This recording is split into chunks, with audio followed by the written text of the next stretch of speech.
YouTube with a D2 Daily Output. I am Dre Day, and I did a article when the news spoke about the passing of this young man. But it turns out Northwestern State season canceled ahead of. Let me go back. Northwestern State season canceled. Head coach resigns following tragic death of Ronnie Caldwell. That's a young gentleman. Y'all could go back into my previous videos to check it out. But it's just basically stating what happened. Going on with the article, Northwestern State University has taken the extreme step of canceling the rest of the football team schedule after a tragic death of junior safety Ronnie Caldwell. The player was shot and killed October 12th, according to Natchitoches, Louisiana Police Department. University President Marcus Jones said the primary reason for canceling the rest of the season was a concern for mental health and well-being of Caldwell's teammates in Northwestern State team or the Northwestern State team. Jones offered a tribute to Caldwell and the kind of player and man he was. Ronnie was a beloved member of our community, and we miss him dearly, Jones said. While our instinct was to return to the field of play following his death, we've since learned that the hurt on our team was too deep. Now it is in the best interests of our players, coaches, and staff to pause and take a time to heal and to support Ronnie's family.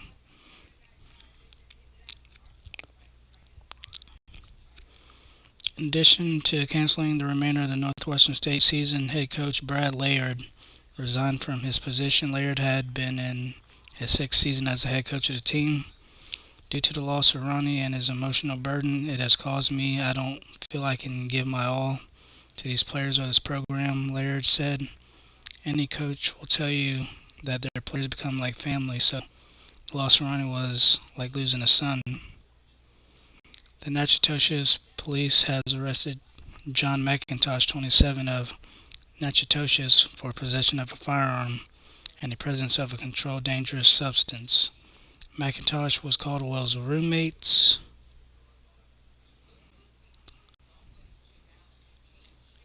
That's the end of that article, but we got a nice little video to go along with it. Williams and Associates, and myself, along with Troy Pradia of Cox Pradia Law Firm, represent the Caldwell family. We feel that it is extremely important to let the public know about the developments in this case as they're unfolding, and more importantly, that we're seeking accountability and justice on behalf of the family. We want to start by extending our most sincere condolences to both Ms. Blanche and also to Mr. Ronald. We are also here to aid in the investigation of the recent murder of Ronnie Caldwell Jr. And it's our position that a number of failures happened here. First, we feel that Northwestern State University failed to protect Ronald Caldwell Jr. We also feel that the Quad apartment complex where he was residing failed to protect Ronald Caldwell Jr. And most importantly, we feel that Coach Laird failed to protect Ronald Caldwell Jr. As a result of that, I'm not sure the intricate details, but if the player's at his apartment where he lives, how could the coach be held responsible unless he knew something about the situation of Mr. Caldwell's living conditions prior to this incident? But even with that, what could he possibly do to prevent Mr. Caldwell from passing? we know that this investigation is ongoing and many questions remain unanswered. However, one thing that's been made abundantly clear by his mom and his family is that we do not want this to happen to another student. We don't want to see it happen to another athlete, or we don't want to see it happen to another child.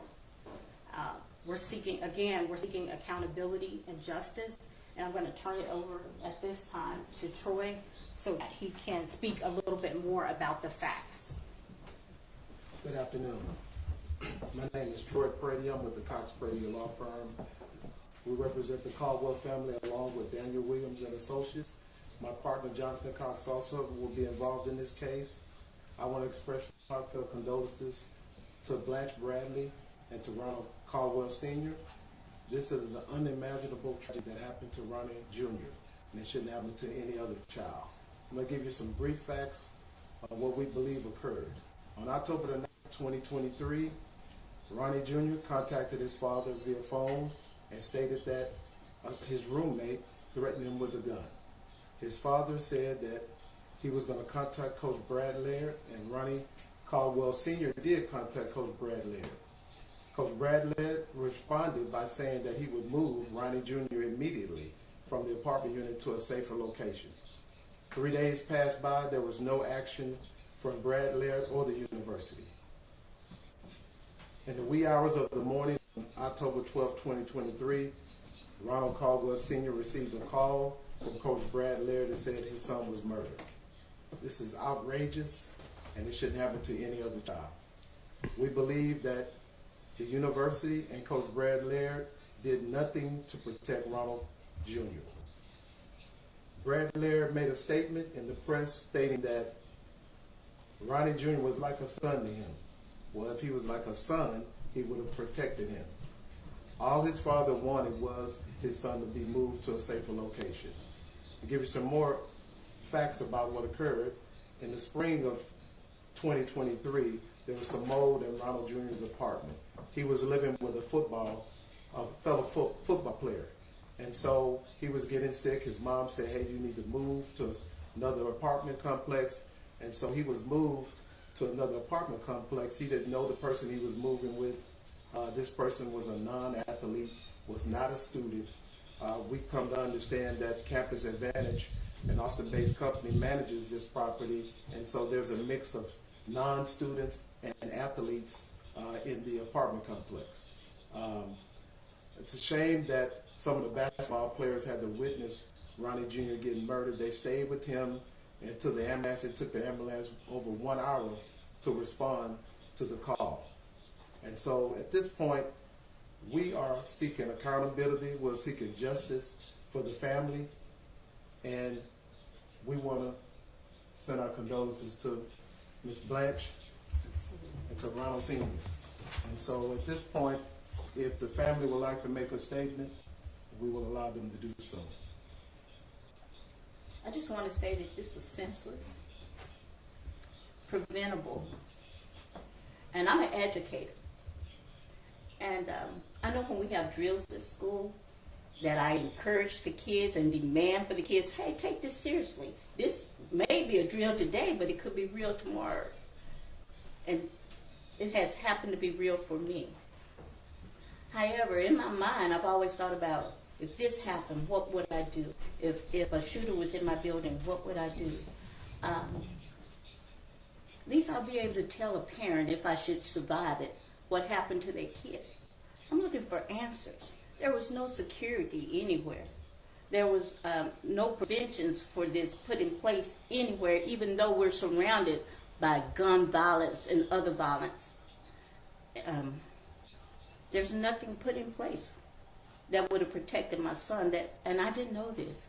And the school has failed my son, and I hope that they're putting some changes in place to protect all the other sons and daughters that attend that school in any college. Make sure that we have some kind of security measures in place to protect every child that a parent sends to you, that a parent entrusts to you. Send them back better than what we sent you. And that's what our dream is when we send our kids to college, to send our child back better than, grow them bigger and better than what we sent to you. Not the way they sent my kid back home. Picture that. What I saw when I first saw my kid come back home. And when you picture that, imagine that's your child. This has been a parent's nightmare. I'm gonna stop right there, but I have a son, and I can only imagine. Well, I don't want to imagine how she feels, because I know there's no pain like it. More than likely, your kids are supposed to bury the parents, not the other way around. But rest in peace to Mr. Caldwell. My condolences goes out to the family. Daily Output, I'm Dre Day. Y'all have a good one.